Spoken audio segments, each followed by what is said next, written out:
धनगर समाजाला एसटी मधून आरक्षण द्या अशी अनेक वर्षांपासूनची धनगर समाजाची मागणी होती। धनगर आणि धनगर एकच आहेत अशा पद्धतीचा त्यांचा दावा होता आणि याच अनुषंगाने उच्च न्यायालयामध्ये मागच्या अनेक दिवसांपासून सुनावणी सुरू होती। नुकतीच ती संपली आणि आज त्याच्यावर निकाल देखील पार पडलेला आहे। याच अनुषंगाने बोलण्यासाठी आपल्यासोबत उपाध्यक्ष नरहरी जिरवाळ आहेत। आपण त्यांच्याशी बातचीत करणार आहोत। मागच्या अनेक दिवसांपासूनची धनगर समाजाची मागणी होती, मात्र कोर्टाने या सर्व याचिका आज फेटाळून लावल्या। आज मला वाटते जी काही सुनावणी झाली आणि अगदी न्यायदेवता म्हणतो तर खरंच देवताच आहे। प्रत्येकाने विश्वास ठेवला पाहिजे।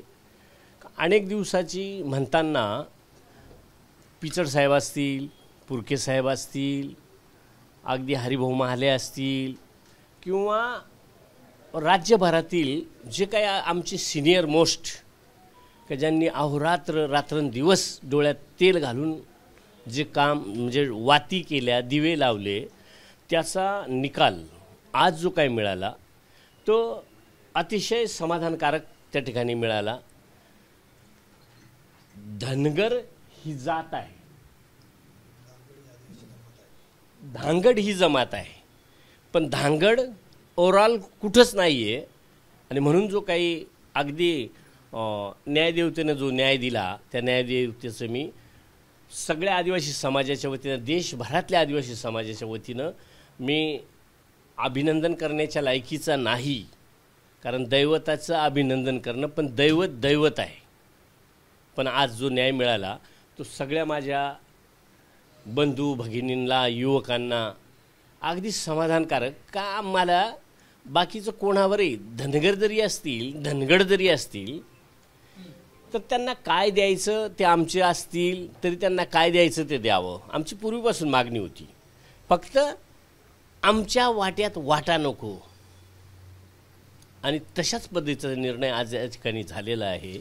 आणि म्हणून या ठिकाणी उपस्थित असलेले आमचे विविध संघटनेचे, आदिवासी संघटनेचे वेगवेगळ्या संघटना आहेत, ज्याच्या भागात वेगवेगळ्या पद्धतीच्या अडीअडचणीला जे काही गोरगरीब जनतेवर अन्याय होणाऱ्या समाजाला न्याय देण्यासाठी जे कार्यरत असतात, ते हे एक सगळ्यांचा कोणत्या जातीचा नव्हता, आदिवासी जमातीचा जो काही निर्णय होता तो सगळ्यांना अगदी भावला। आणि मी तर फार काही सांगणार नाही, पण आजचा दिवस जर म्हणला, सोनियाच्या दिनी आजी अमृत पाहिले, आज अमृत मिळालं आहे आम्हाला, कधीच मरणार नाही, कारण खोटं काहीच नव्हतं आमचं। आम्ही आजरामरच होतो, आजरामरच राहणार, भविष्यातल्या येणाऱ्या पिढ्यानपिढ्या ह्या आजरामर राहतील।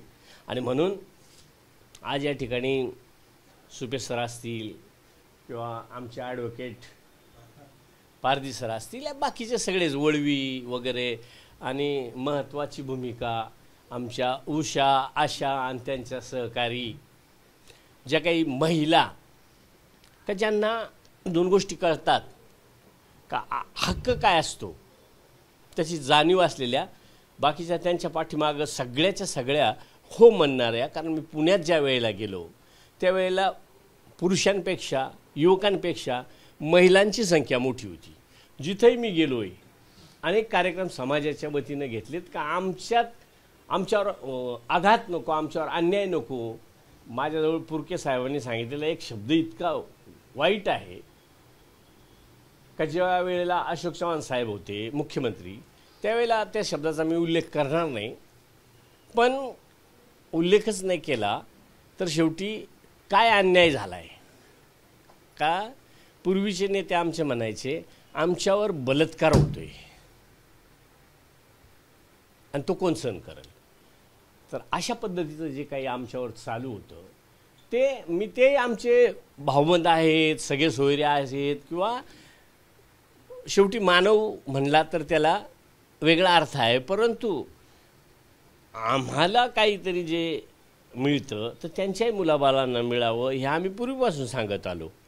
फक्त आमच्यातून धड तुमचंही नाही, आमचंही नाही, आणि धड म्हणण्यापेक्षा तुम्ही आमचेच राहिले असते तर ते योग्य होतं। परंतु जे काही न्यायदेवतेनं आज निकाल दिला त्या निकालाला आम्ही सगळेजण जे आदिवासी म्हणतो नुकसान कसं झालं असतं जर काही उलटा निर्णय लागला असता तर समाजाचं नुकसान किती झालं असतं आणि समाजामध्ये किती मोठ्या प्रमाणामध्ये या संदर्भामध्ये विरोध होता?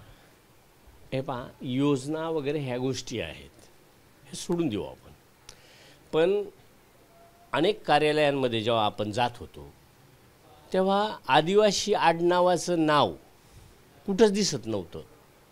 जे काय आज थोड्याफार प्रमाणात 10-5%, 1-2% जे पाहायला मिळतं, चव्हाण, तेव्हा त्या ताईला मी काय सांगितलं,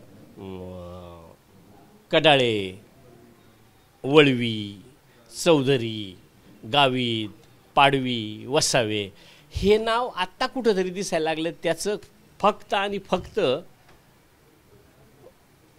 आदिवासी रिझर्वेशन म्हणून ते मिळायला लागलं. ती जी 10 दिसतात ती 6 दिसली असती याच्या पुढं. आता 10च्या नंतर 25, 50, 100, कारण स्किल आहे त्यांच्यात. निवड आदिवासी म्हटला का काही वेगळं काय आहे असं नाही. शेवटी ज्याचं त्याचं स्किल आहे, त्या स्किलमध्ये आम्ही आदिवासी कमी नाहीत. आणि म्हणून जे काही मुलांवर अन्याय होणार होता किंवा त्यांच्यात वाटा पडणार होता, आणि वाटा पडला तरी चालला असता, पण योग्य असतात तर ना, का जे न्यायदेवतेने आज न्याय दिला आहे. आम्ही आदिवासी आहोत आणि धनगर बांधव ह्यांचा विषय अलग आहे. शेवटचा प्रश्न, गाण्याच्या माध्यमातून तुमचा आनंद कसा व्यक्त करा? आम्ही आता खाली जाऊन, माझ्याजवळ इथं सुरुचीमध्ये हार्मोनियम आहे, तबला आहे, तुम्ही म्हणाल ते आहे, म्हणजे पातळासहित धोत्रासहित सगळं आहे. तर ह्यांना मी सांगणार आहे, किती मी सांगू कुणाला, आज आनंदी आनंद झाला, आज आनंदी आनंद झाला, आज आनंदी आनंद झाला, आज आनंदी आनंद झाला. हे काही मी सांगत नाही. धन्यवाद. थँक्यू. धन्यवाद सर, आमच्याशी बातचीत केल्याबद्दल. आपण पाहतोय की एक प्रकारे आनंदाचं वातावरण आज सर्व आदिवासी बांधवांमध्ये पाहायला मिळते. मागच्या अनेक वर्षांपासूनचा हा जो लढा होता तो आता कुठेतरी संपलाय आणि आता आगामी काळामध्ये आदिवासींमध्ये कुठल्याही प्रकारे धनगर येणार नाहीत अशा पद्धतीचा कोर्टाचाच निर्वाळा आहे. कॅमेरामन मनोज जयस्वालसह निलेश बुधावले, एबीपी माझा, मुंबई. एबीपी माझा, उघडा डोळे बघा नीट.